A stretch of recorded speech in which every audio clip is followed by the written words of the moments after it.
Hey, welcome to my channel. Here I'm gonna demonstrate on how to install a VM on Hyper-V, a VM for FortiNAC, so you can control your your network access control and all your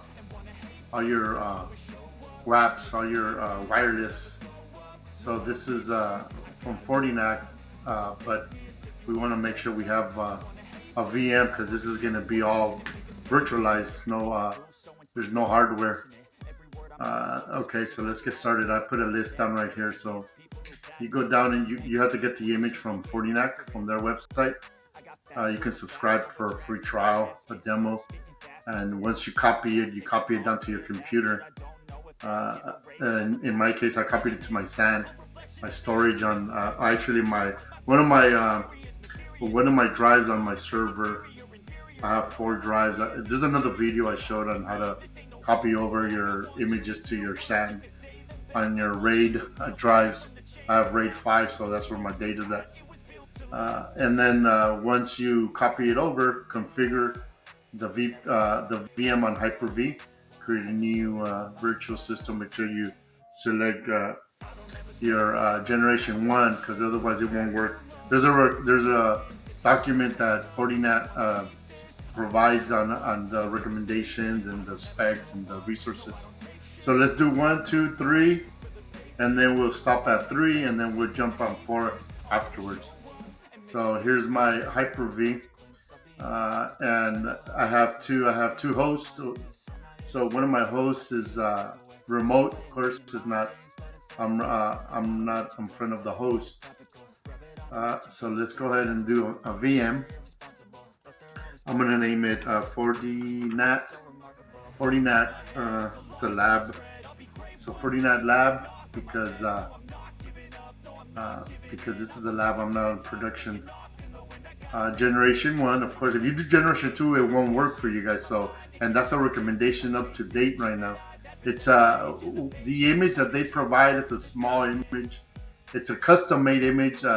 They at one point they had CentOS Linux, so now they customized it and they just removed a lot of the commands and they stripped it down. But just to let you guys know, there's 2 images you guys have to create. But right now we're doing 1 in this demonstration. And then let's give it two gigs of memory, which in the real production is going to take more. It takes up to like 16 gigs. That's the recommendation, depending on how the traffic is going to be. So I have an external lab switch, virtual switch I already created. At this point, you guys should already have switches and your SANs and everything. So let's go ahead and continue. So I'm gonna create the virtual disk, but I'm gonna mount the drive, the image afterwards. I don't want to do it now. I just want to create it. I want to prep the image, install the operating system later, of course. And gives me all the descriptions. So once it's doing that, let's read the document. Let's see where we're at now.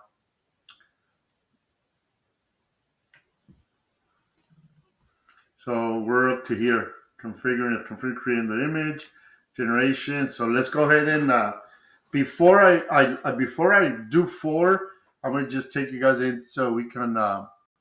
It's still running, so it could customize it. So we can customize it. Add a little bit more CPU power. Throw in the image. I didn't put that down because by then you guys should know where you guys are at. Once it's loaded up and we start up the image, then we start this 4, 5, and 6 configuring your VM. It prompts you to a password. Once you set a password, you log in and you have to configure the ports.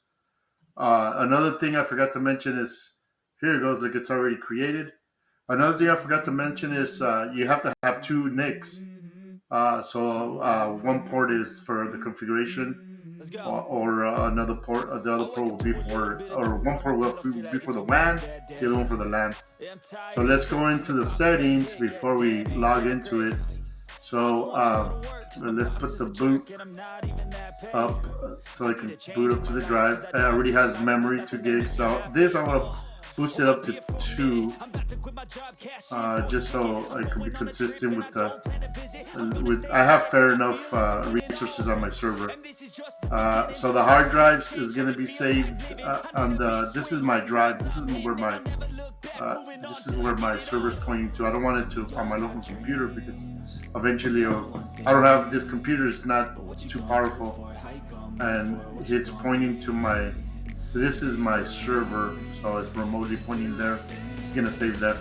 So let's go ahead and let's add another hard drive, and then let's get the image in. The image is also pointing. It's also I have it on the drive on the server on one of the RAID controller on one of the RAID drives, because if I put it here, remember if I put it on the computer, it's gonna. I already learned that lesson. So we have to have. I separated all my ISOs on my server because this is where I have my storage. So you guys can do it differently. You guys can do it on a local computer, but just remember if you beef up that resources, your system will crash. So yeah, that's why you have to have it remotely. So here is my image here. Let's go. Let's keep going. This is my image. So remember I mentioned two hard drives, right? And 2 NICs. So this is, we're going to start out with the OS. Apply. I'm going to remove this DVD. We don't need a DVD. But I'm going to add another drive. And this is where the other drive, this is where my data, where the logs are going to be backed up. So their recommendations is 2 drives, 2 NIC cards, and enough memory and CPU power. So and this is where I'm going to show you guys. This is I downloaded these 2 images.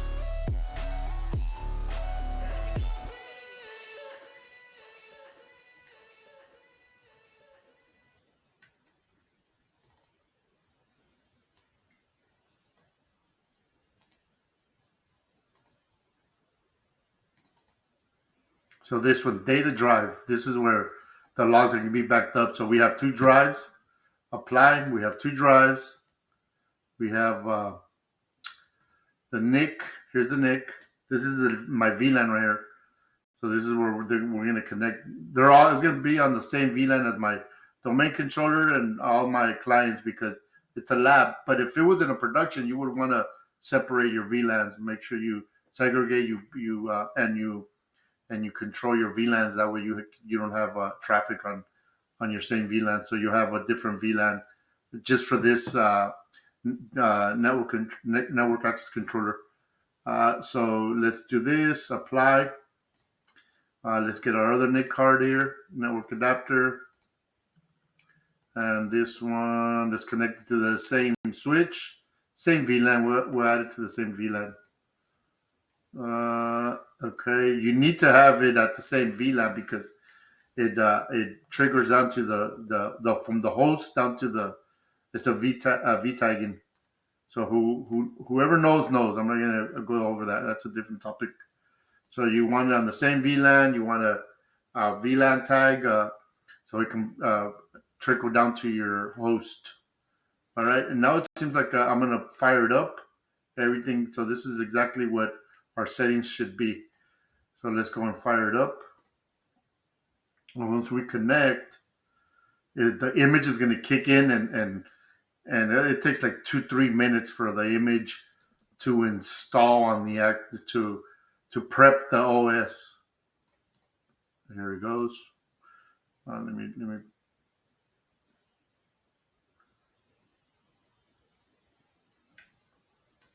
I don't want to get sidetracked.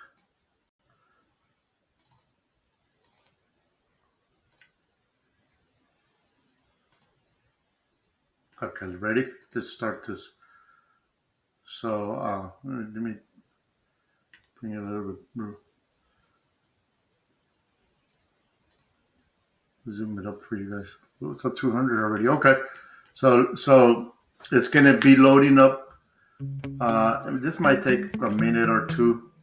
I'm gonna pause it just so for the sake of time on the video.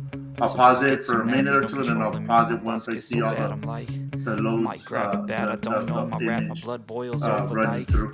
oh God, here goes. I lost all All right, faith from my we're head back. to my I paused toes. it You real said quick, some so shit now that I it can't finished let loading. go, so As you just guys can stay see, tuned for the it rest takes of you the show. directly to the login So once it have you completes. ever felt betrayed? So let's go ahead and let's look at the document real quick. That document. So we're up to here. Configure the password. So the password is blank. The password is blank. So the username is admin. Password is blank. No, okay. I did create a password already. I'll do what it takes, I ain't making mistakes like that. I'll play it on your face just to make you go take it back. I'll lose my shit, I go crazy when I'm mad. And now you go wish you would shut the fuck up real bad.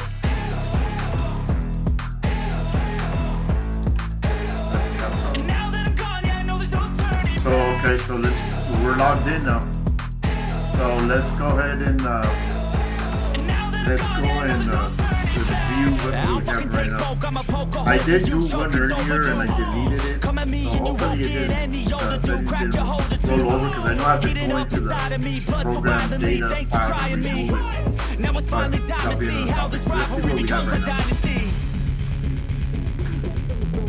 Yeah, so I already set these ports up.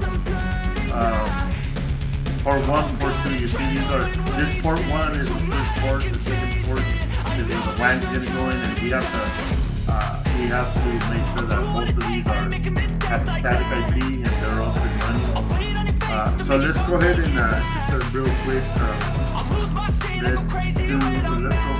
show you guys. So we're here at this point. So let's configure I'm going to drop this document in the description to you, so whoever is first timer setting this up.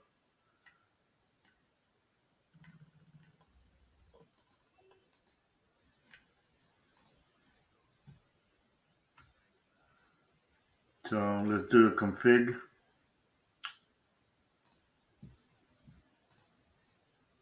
Config system interface.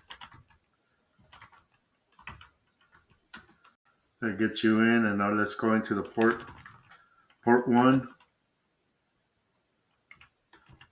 Edit port 1.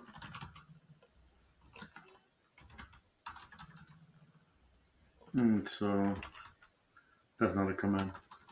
Once you're in here, you're gonna do set. And let's open up the document. So we did port 1. Set IP. I'm going to change it to 26. I know that 26 is open. 25 is one of the domain controllers. Just so you guys can see. Set IP.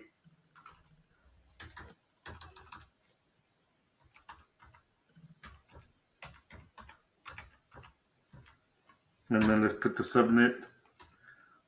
So my subnet mask is /24. And then once you set that IP, we're going to make sure we say next and end. Well, as soon as you hit end, you're going to save the configurations. You don't have to type in that whole config save. That saves the config. Now let's look at to see if it changed it. There we go. You see this 26. I'm not going to do port 2. I just wanted to demonstrate 26 since I already done it. And it gave me this gateway. So this is how you will configure their ports on your interface, right? On the VM, because this is not a host. So this is not a physical host where they're going to be that the company FortiNAC will come in and configure their side. Once they configure their side, then you guys will monitor all your wireless and all your apps on your company. So let's go open up the document. Oh, here's another one I forgot to mention. So we have to make sure we give ping, HTTPS, and SSH, because if we don't allow it, we're not going to be able to remoting through the port. So let's go back into. I think I already done it, but let's just double check.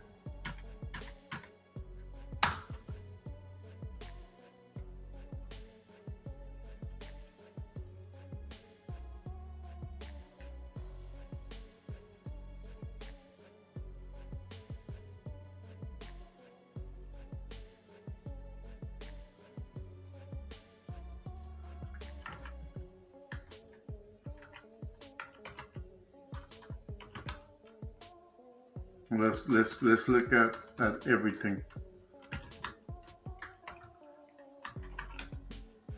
So 1, 2. Let's see. This is where I'm going to configure the gateway, but I've already configured it. But I'll run it again just so we can make sure we're on the same page here. So let's do config. Let's go into the route. Config.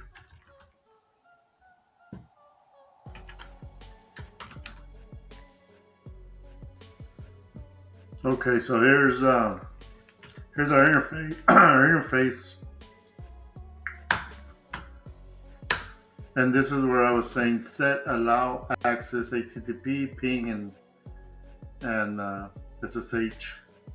You have to make sure we set those two because we won't be able to remote in. And that concludes this video. And I'm gonna drop these notes down. And on the second video, I'm gonna start remoting in through Windows Admin Center. So hopefully you guys enjoy this. I'm gonna try to perfect it more once I get more going. All right, have a good one.